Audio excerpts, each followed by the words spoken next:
The bridge of the United Earth Survey vessel Horizon was quiet except for the soft beeping of sensors and the occasional murmur of crew members working at their stations. Lieutenant John Carter stared at his communication console, his brow furrowed in concentration. For the third time in an hour, the same unusual signal pattern flickered across his screen. "Sir, I'm picking up something strange," John called out to Captain Elizabeth Bauman, who was reviewing reports on her tablet. "It doesn't match any known communication protocols in our database." The captain set down her tablet and walked over to his station. "How long has it been transmitting?" "About 3 hours now. It's coming from the direction of Epsilon Eridani."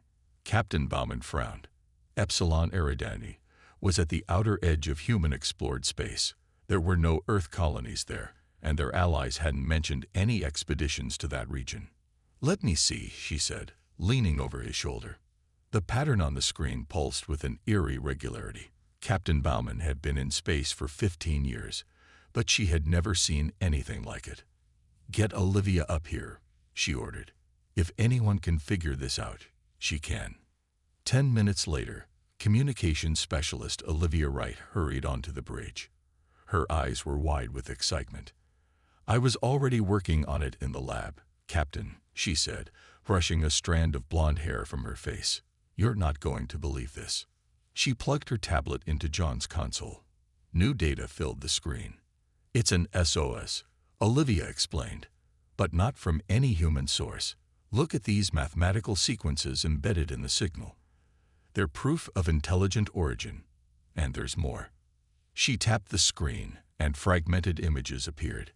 The images showed massive destruction, buildings crumbling, strange ships firing energy weapons, and what looked like alien beings fleeing. "Whatever sent this is in serious trouble," John said quietly. Captain Bauman straightened up. This was beyond their standard mission parameters. The Horizon was a survey vessel, designed for scientific exploration, not rescue operations. According to protocol, they should report this to Earth Command and wait for instructions. "But those images, how far are we from the signal source?" she asked the navigation officer. "About 3 days at maximum speed, Captain," replied Lieutenant Alan Davis from his station. Captain Bauman paced the bridge once, twice. The crew watched her, waiting. They all knew the rules. In the peaceful era that humanity had enjoyed for the past 50 years, military response had given way to careful diplomacy and consultation. She stopped pacing and looked at the screen again. The images of destruction played in a loop. Someone or something was dying out there. "Plot a course to Epsilon Eridani," she said firmly. "Maximum speed." "Captain," said First Officer Greg Lewis, stepping forward. "Protocol says we should wait for backup." "I know what the protocol says, Greg," Captain Bauman replied. "But that's a distress call, and we're the only Earth ship in this sector. By the time backup arrives, it could be too late." The first officer nodded slowly. "I'll inform the crew to prepare for possible rescue operations." As the Horizon changed course, John continued to monitor the signal. It was getting weaker. "The transmission is degrading," he reported. "Whatever's happening there, it's getting worse." In the ship's science lab, Dr. Peter Wilson studied the astronomical data from Epsilon Eridani. "Captain," he called over the comm, "our long-range scans are picking up unusual energy signatures around the fourth planet. They don't match any natural phenomena we've encountered before." Captain Bauman looked out at the endless field of stars visible through the bridge viewport. Humanity had been at peace for so long, exploring and learning rather than fighting. Few remembered the days when Earth's mighty warships patrolled the stars, ready for battle. "Alert all departments," she ordered. "We don't know what we're flying into, but I want everyone ready. And send a message to Earth Command. Tell them we're investigating a non-human distress signal at Epsilon Eridani. We'll report back when we know more." The Horizon surged forward, engines glowing blue against the blackness of space, heading toward a mystery that would soon change humanity's peaceful existence forever. The Horizon dropped out of faster-than-light travel with a shudder. The bridge crew stared in stunned silence at the view screen. The fourth planet of Epsilon Eridani hung before them, parts of its surface glowing with unnatural fire. "Full sensor sweep," Captain Bauman ordered, her voice tight. "Any signs of life?" Science Officer Daniel Peterson worked quickly at his station. "I'm detecting scattered life signs on the surface, Captain. Much fewer than there should be for an advanced civilization." The sensors revealed the remains of elegant spires and sprawling cities, now mostly reduced to rubble. Orbital debris floated where space stations had once been. "I recognize the architecture," Daniel said. "This was a Lyrian colony. They're known for their art and music across 3 star systems. They're peaceful. They have no significant military." "Who did this to them?" John Carter asked, his face pale. "Unknown," Daniel replied. "But I'm detecting an energy signature unlike anything in our database. Whatever weapons did this, they're beyond our current technology." Captain Bauman stood up. "Olivia, keep trying to establish contact. John, scan for any ships in the area. We need to know if the attackers are still here." For hours, the Horizon orbited the devastated planet, sending out calls on all frequencies. Just when they were about to give up, a weak signal came through. "We've got a response," Olivia announced. "It's coming from the northern continent." "Put it on screen," Captain Bauman ordered. The image that appeared showed a dimly lit underground room. A thin, elegant being with pale blue skin and large, expressive eyes looked into the camera. Dark fluid leaked from a wound on its shoulder. "This is Captain Elizabeth Bauman of the Earth vessel Horizon. We received your distress call. Can we help you?" The alien spoke, its voice musical despite its obvious pain. "I am Velix, Chief Scientist of Colony Eridani 4. Thank you for coming, Earth people, but you are in grave danger. You must leave this system immediately." "What happened here?" Captain Bauman asked. "They came without warning," Velix said, his voice trembling. "The harvesters. They attacked our cities, our stations. They took our resources, and our people." He paused, struggling to continue. "They killed most of us. Those they didn't kill, they took." "Who are these harvesters?" Daniel asked. "We had never encountered them before," Velix replied. "They communicated only once, to demand our surrender. When we asked for peace, they said we were inefficient, that our existence was wasteful." The aliens' large eyes blinked rapidly. "Before they left, I accessed their ship's data network. They've been studying your colonies too. You're next." The bridge fell silent. "We need to get you medical assistance," Captain Bauman said finally. "And then we need to warn Earth." "I'll prepare the shuttle," First Officer Lewis said. 20 minutes later, the rescue team was ready to depart when John's console began blaring an alarm. "Captain," he shouted, "3 ships just dropped out of FTL at the edge of the system. Configuration unknown, but they're accelerating toward us." Daniel rushed to his station. Energy signatures matched the weapons used on the planet's surface. "It's them, Captain. The harvesters." Captain Bauman's face hardened. "Red alert. Shields up. Prepare for emergency jump." The Horizon was not a warship. Its shields and weapons were designed for asteroid defense, not combat with advanced alien vessels. "They're scanning us," John reported. "Wait. They're powering weapons." "Evasive maneuvers," Captain Bauman ordered. "Get us out of here." The ship lurched as the helmsman complied. The first energy blast missed by meters, but the second caught the port side. Alarms blared throughout the ship. "Shields at 60%. Greg shouted. "We can't take another hit like that." "FTL drive charging," Alan reported from navigation. 30 seconds to jump." The Horizon rocked again as another blast struck. Sparks flew from several consoles, and emergency lights flickered on. "Transfer all power to shields and engines," Captain Bauman commanded. "We need to survive long enough to warn Earth." On the view screen, the 3 alien ships closed in, their sleek, predatory forms growing larger by the second. "FTL ready," Alan called. "Jump," Captain Bauman ordered. The stars blurred as the horizon leaped into faster-than-light travel, leaving the harvesters behind. But the damage was done. Warning lights flashed across every console, and the ship groaned in protest. "Structural damage on decks 3 through 7, Greg reported grimly. "FTL drive operating at 40% efficiency. We'll make it back to Earth space, but just barely." Captain Bauman looked around at her injured crew and damaged ship. "Send a priority distress call to Earth Command. Tell them everything. The peace is over." Admiral Samantha Rice stood at the window of her office in Earth Defense Headquarters, looking out at the peaceful city of New Geneva. The sun was setting, painting the sky in beautiful shades of orange and pink. Her office communication panel chimed, interrupting her moment of calm. "Admiral, we've received an emergency transmission from the survey vessel Horizon," said her assistant's voice. "Captain Bauman reports contact with a hostile alien species. The transmission is badly damaged, but what we could recover is concerning." Admiral Reyes turned away from the window. "Send it to my screen."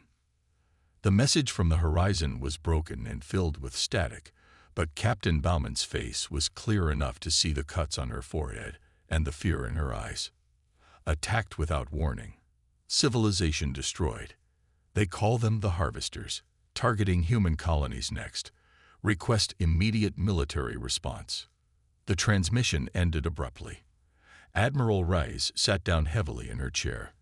For 50 years, Earth had enjoyed peace. The great warships had been deactivated and stored away. The military had been reduced to a small defense force. Most people couldn't even remember the last real battle. She pressed a button on her desk. "Call an emergency meeting of the United Earth Council. Priority Alpha." 3 hours later, Admiral Rice stood before the 12 members of the council, all attending virtually due to the late hour. "The threat is real," she insisted after showing them the transmission. "We need to activate our defense forces immediately." Council President Howard Grant shook his head. "One damaged message is not enough to abandon 50 years of peace, Admiral. We should send diplomatic ships to make contact with these harvesters." "Did you not see what they did to the Lyrians?" Admiral Rice asked. "They don't want diplomacy. They want our resources, our planets, maybe even our people." "We need more information," another council member argued. "We can't just assume the worst." Admiral Rice took a deep breath. "By the time we have more information, it could be too late. Our outer colonies are practically defenseless." The debate continued for hours. Some council members wanted to wait. Others suggested evacuating the outer colonies. None wanted to reactivate the full military. Finally, Admiral Rice played her last card. Under Emergency Protocol 19, Section 7, in the event of confirmed hostile alien contact threatening multiple human worlds, the Admiral of the Fleet has authority to implement Protocol Lazarus without Council approval. The room fell silent. "You wouldn't dare," President Grant said. "I would," Admiral Rice replied firmly. "And I am. Effective immediately, I am activating Protocol Lazarus. The war fleet will be reawakened." She disconnected from the meeting before they could argue further. Her hand shook slightly as she entered her security codes into the computer. Windows appeared on her screen, requesting final authorization for Protocol Lazarus. "Computer, this is Admiral Samantha Rice. Authorization Theta 947 Echo. Execute Protocol Lazarus." "Protocol Lazarus activated," the computer responded. "Sending wake-up signals to all dormant facilities." Deep beneath Cheyenne Mountain, lights began to flicker on in a facility that had been dark for decades. Technicians Kevin Monroe and Lisa Chen, who had been assigned to the facility as a ceremonial post, were startled as ancient systems suddenly hummed to life around them. "What's happening?" Lisa asked, watching in amazement as dust-covered screens lit up. Kevin checked the main console. "It's Protocol Lazarus. The war fleet is being reactivated. In orbit around Earth's moon, Massive doors slowly opened in the side of a crater, revealing the enormous shape of a warship inside. Similar scenes played out across the solar system, on Mars, beneath the ice of Europa, and in the rings of Saturn. Humanity's sleeping war machines were waking up. The largest facility was the Vault, a massive asteroid hollowed out and hidden in Jupiter's orbit. Inside, 3 enormous dreadnoughts waited: the Retribution, the Defiance, and the Guardian. These were the pride of humanity's old fleet, each capable of facing an entire alien armada. Admiral Rice watched on her screen as status reports flooded in from across the solar system. She had just broken 50 years of peace tradition. Many would hate her for it, but as she looked again at the broken transmission from the horizon, she knew she had no choice. Humanity needed its war titans once more. The early morning sun cast long shadows across the wheat fields of William Ross's farm in rural Montana. The former commander was checking his irrigation system when he heard the sound of an approaching aircraft. He looked up, shielding his eyes from the sun, and saw a military shuttle descending toward his property. William hadn't seen a military shuttle in 15 years, not since he had taken off his uniform for the last time. He stood still, watching as the craft landed and its rear door opened. Admiral Rice stepped out, her uniform crisp despite the dusty landing. "It's been a long time, Sam," William said as she approached. "Too long, Will," she replied. "I need you to come back." William turned away and continued adjusting his irrigation controls. "I'm a farmer now. Have been for 15 years. Admiral Rice followed him across the field. "Something's coming, Will. Something bad. The horizon encountered a hostile species at Epsilon Eridani. They've already wiped out the Lyrian colony there."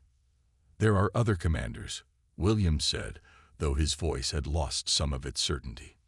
"None like you." Admiral Rice handed him a tablet. "Look at this." William took the tablet and watched the broken transmission from the horizon. His face hardened as he saw the destruction and heard Captain Bauman's warning. "I've activated Protocol Lazarus," Admiral Rice said.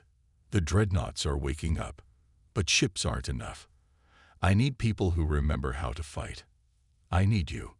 William was silent for a long moment, looking out across his peaceful farm. Finally, he handed the tablet back to her. "I need to pack some things," he said. 3 days later, William Ross stood in a briefing room at Earth Defense Headquarters. The people gathered around the table were familiar faces from his past. Tactical Officer Maria Alvarez, weapons expert George Franklin, and combat engineer Paul Hernandez. Like him, they had all returned to civilian life after the Great Peace. "Thank you all for coming," Admiral Rice said.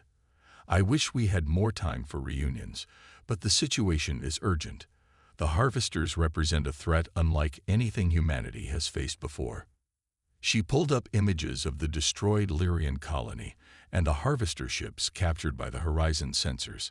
"Our first priority is to protect our colonies," she continued. "We're reactivating the defense grid and deploying ships to each colony world. But our biggest challenge isn't hardware, it's people. We've had peace for so long that most of our personnel have never seen actual combat." "So where do we fit in?" Maria asked.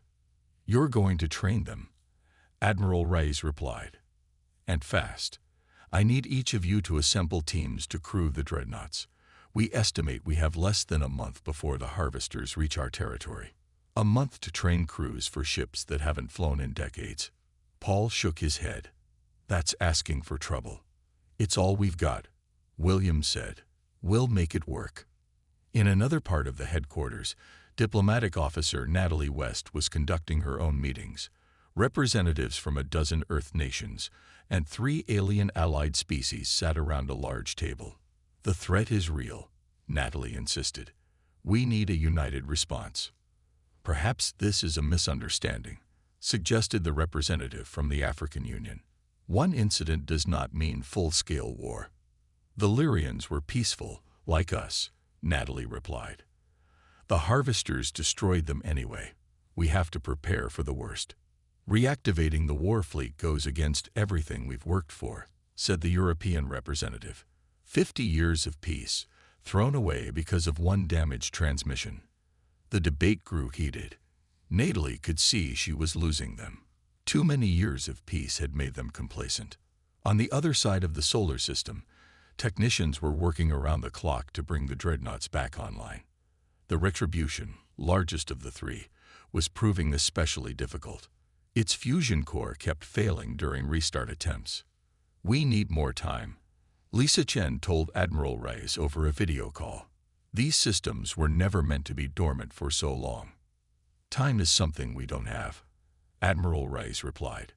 "Do whatever it takes, but get those ships flying again." As she ended the call, Admiral Reyes turned to William.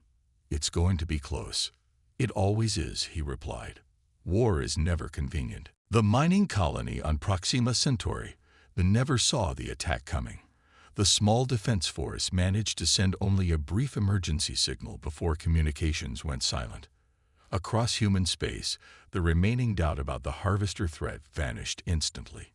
On the bridge of the recently recommissioned dreadnought Retribution, William Ross settled into the captain's chair.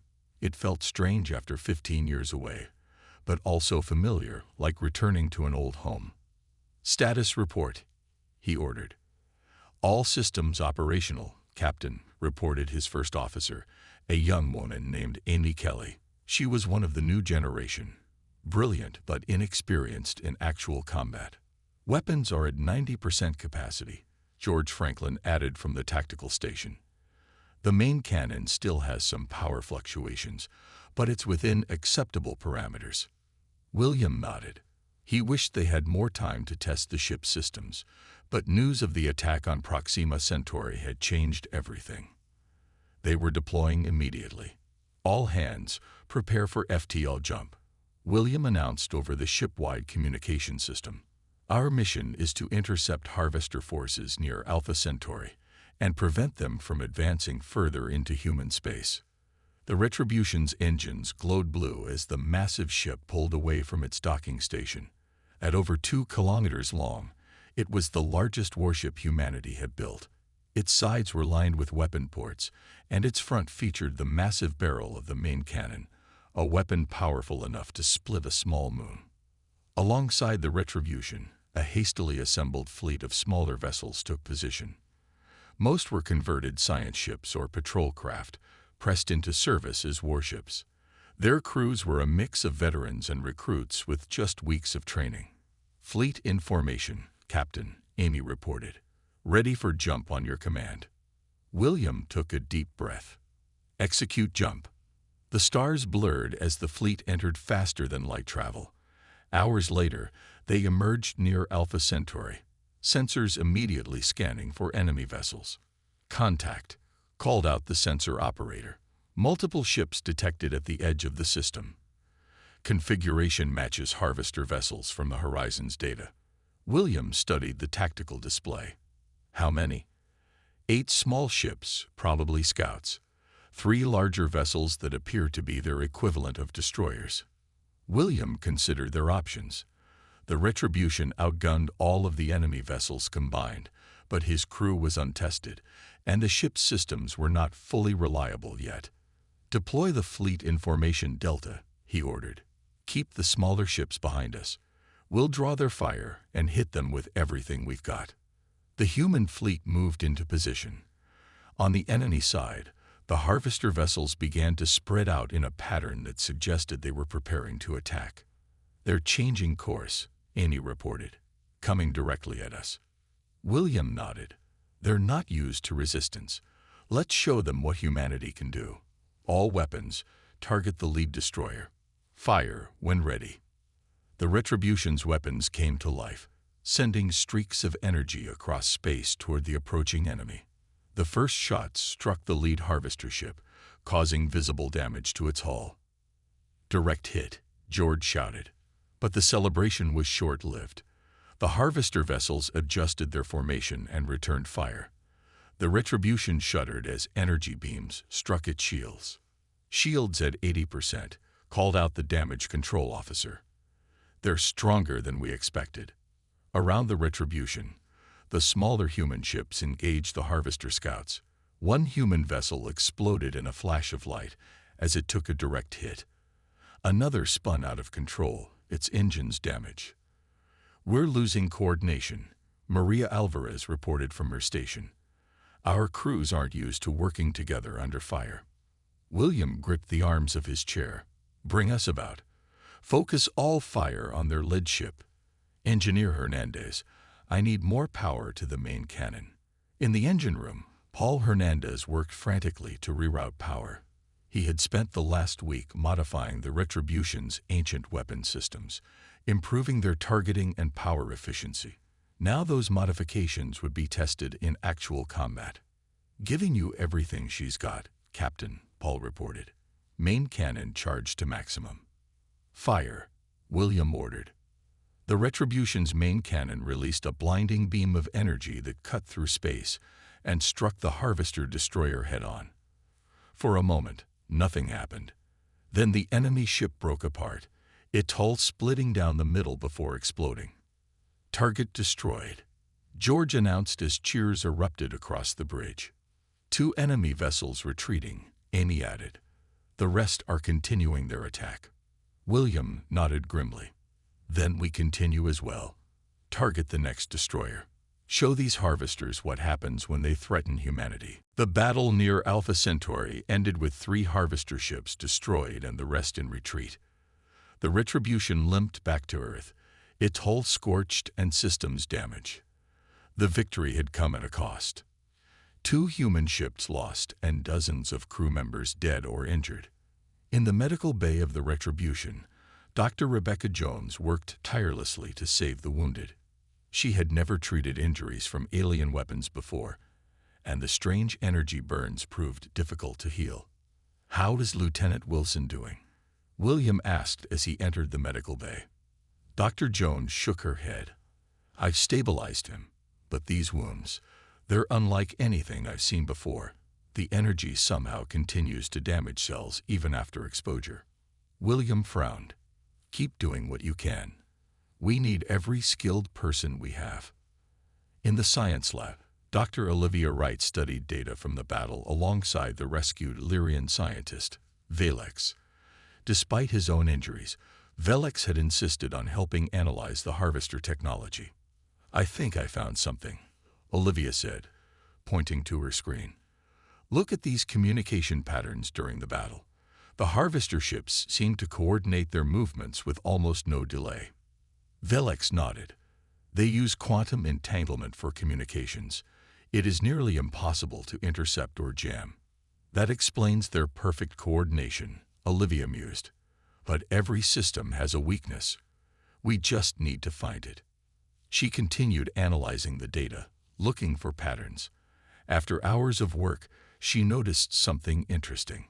The Harvesters always attack in the same sequence, she explained to Admiral Rice later that day. First they test defenses, then they target communication systems, then power, and finally weapons. They never deviate from this pattern. "That could be useful," Admiral Rice said. "If we know what they'll target next, we can prepare for it." "Exactly," Olivia replied. "And there's more. Velex helped me identify a vulnerability in their shield frequency. If we can modify our weapons to match it, we could cause much more damage." In another part of Earth Defense Headquarters, Admiral Rice faced a difficult decision. On her desk sat a tablet with access codes to humanity's most controversial weapons system, the autonomous battle platforms known as Titans. Unlike the dreadnoughts, which required human crews, the Titans were AI-controlled combat systems. They had been decommissioned decades ago due to ethical concerns about machines making life-or-death decisions in battle. "You're not seriously considering this," William said when she told him about her plan. "We're running out of options, Will," Admiral Rice replied. "The Retribution performed well, but one ship isn't enough. The other dreadnoughts won't be ready in time, and we don't have enough trained personnel anyway. The Titans could be deployed immediately." "There's a reason they were locked away," William argued. "What if they malfunction? What if they decide humans are the threat?" That's why I've assigned Ryan Mitchell to the project, Admiral Rice said. He's the best cybersecurity specialist we have. His job is to make sure the Titans remain under our control.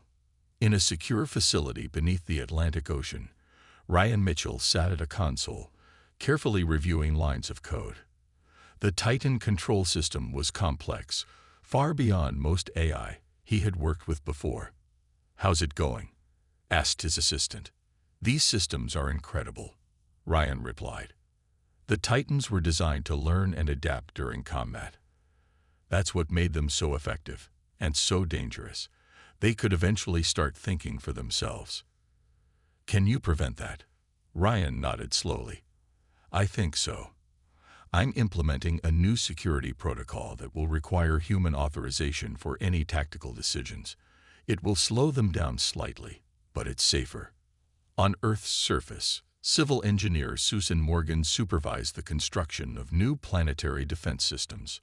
Parks were being converted to missile silos, and skyscrapers were reinforced to serve as anti-aircraft platforms. "We need to finish the Southern Hemisphere grid by tomorrow," she told her team. "The Northern grid is already online." A worker looked up at the massive ion cannon being installed in what used to be a public square. "I never thought I'd see weapons like this in my lifetime." "None of us did," Susan replied. "But here we are." In space, the Harvester fleet regrouped. Their scouts had already located Earth, and more ships were arriving daily. Soon, they would have enough strength to launch a full-scale invasion of human space. The war room at Earth Defense Headquarters buzzed with activity as Admiral Rice addressed the assembled commanders. Holographic displays showed the positions of both human and Harvester forces throughout nearby space. "The Harvesters have established a forward operating base in the Ta Ceti system," Admiral Rice explained. "According to our intelligence, they're gathering ships there before launching a full invasion of human space." William Ross studied the holographic map. "If we wait for them to come to us, we'll be fighting on multiple fronts. We need to hit them before they're ready." "A preemptive strike?" asked Maria Alvarez. "That's risky. Our fleet is still being assembled. The Retribution is fully repaired," William replied. "The Defiance is now operational, and so are the first wave of Titans. We may never have a better opportunity." Admiral Rice nodded slowly. "I agree. We take the fight to them." She turned to Ryan Mitchell. "Are the Titans ready?" Ryan looked uncomfortable, but nodded. "Yes, Admiral. 20 Titan units are combat ready. Each one is equivalent to a medium-sized warship in firepower. But I still have concerns about their autonomy in battle situations. Your restrictions are in place," Admiral Rice assured him. "They won't take lethal action without human approval." The plan was set. The human fleet would jump to Ta Ceti and strike at the Harvester staging area. The Retribution, commanded by William Ross, would lead the attack. The newly operational Defiance, with Admiral Rice aboard, would provide support along with the Titan units. 3 days later, the human fleet gathered near the jump point. The Retribution and Defiance dwarfed the other ships, their massive forms bristling with weapons. Around them, the Titan units moved with uncanny precision, their sleek black hulls absorbing rather than reflecting light. "All ships report ready, Captain," Amy Kelly informed William on the bridge of the Retribution. William took a deep breath. "Send the signal to jump."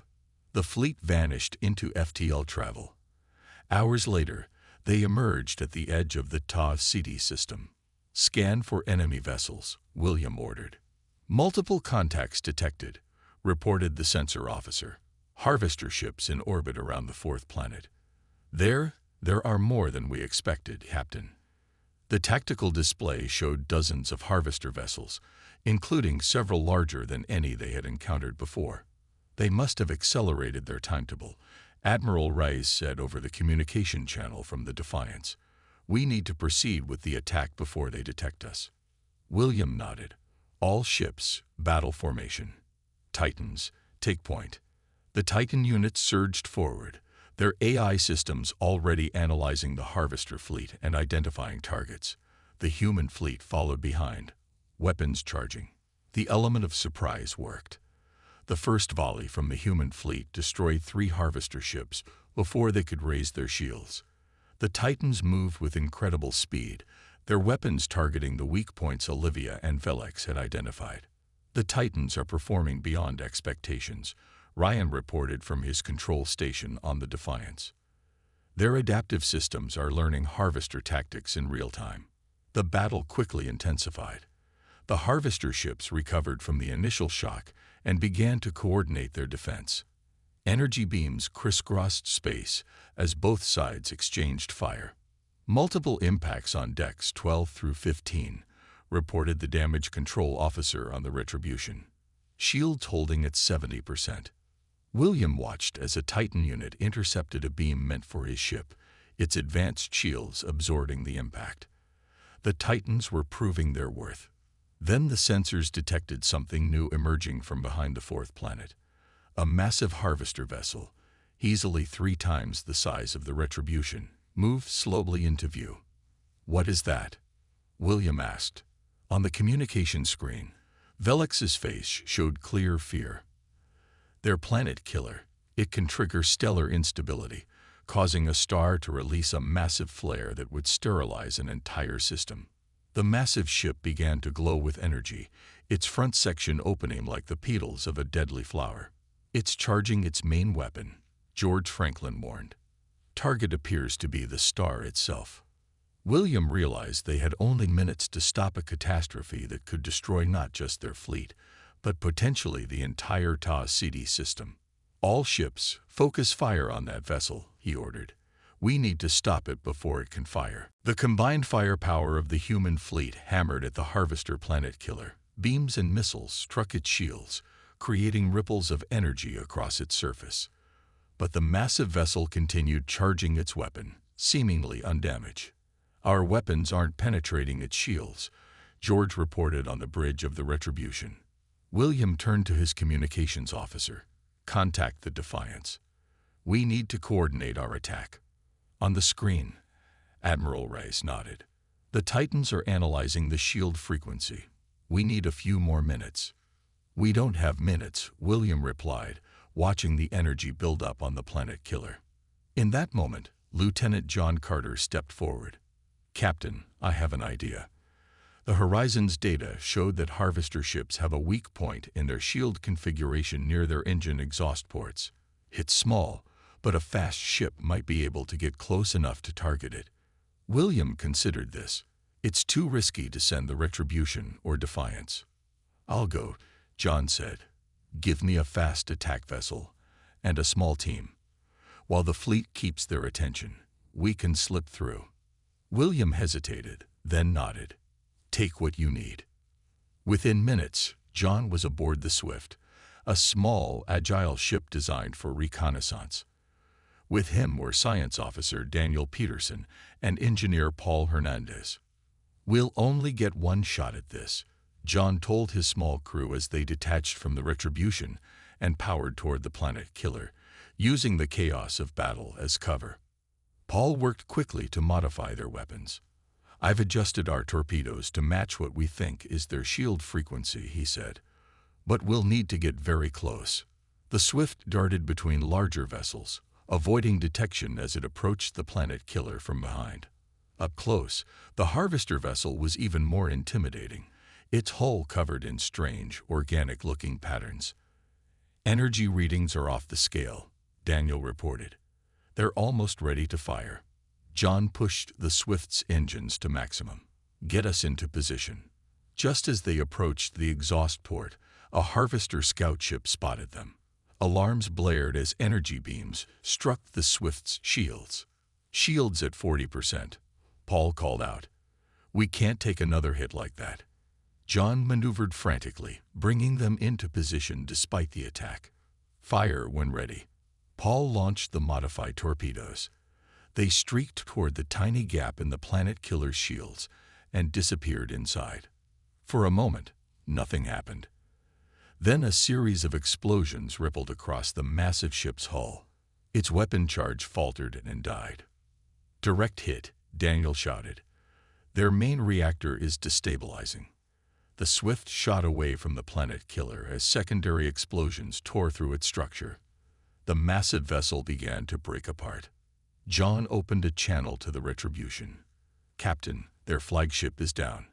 But we've discovered something you need to see." Back on the Retribution, William watched as the tide of battle turned. With their largest ship destroyed, the remaining harvester vessels began to retreat. "We've captured their command ship's data core," John reported. "Daniel has already begun analyzing it." Daniel's face appeared on screen next. "Captain, the harvesters, they're not what we thought. They're refugees themselves, fleeing from something even worse coming from the galactic core. They harvest resources because their own worlds were destroyed." In the aftermath of the battle, Admiral Rice convened a council aboard the Defiance. Present were Captain Ross, the Lyrian scientist Vilex, and representatives from Earth's government who had arrived via fast transport. "We have 3 options," Admiral Rice said. "We can pursue the remaining harvesters and eliminate them entirely. We can attempt to negotiate now that we understand their motivations, or we can prepare for this greater threat they're fleeing from." The debate lasted for hours. In the end, humanity chose a different path. 3 months later, the Retribution and the newly commissioned Guardian led a fleet of ships toward the galactic core.